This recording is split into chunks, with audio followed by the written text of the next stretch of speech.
Recorded testimony from 2018 by Adam H., former amateur radio operator. My name is Adam, I'm 44 years old, and I live in Booth Bay Harbor, a small coastal town in Maine. I've been into amateur radio since I was 12. I don't know why, but I've always been drawn to the idea of catching signals lost in the ether. I believe some frequencies carry echoes of things that shouldn't exist anymore.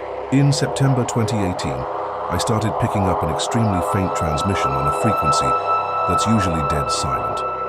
462.950 megahertz. It was mostly static, but once in a while I'd hear a man's voice, raspy and hesitant. It never identified the source, just numbers, coordinates, and bizarre phrases like, "The sea is rising up the stairs and they're inside the signal mirror." I managed to record parts of it. I showed them to friends from the local radio club and even to a retired Navy tech who lives nearby.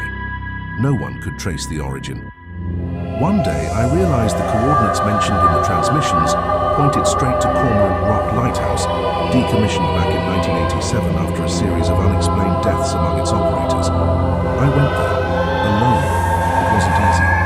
Small boat, rough sea, and the constant feeling that something was watching me from the fog. When I arrived, the place was completely deserted. But inside the transmission room, where there shouldn't have been power, the old radio panel was on. The amber light was blinking, and the microphone was off the hook, like someone had just spoken. Then I heard it again. Live. That same voice. But this time it said something different, slowly. "Adam, you're too late. They're already here." I froze.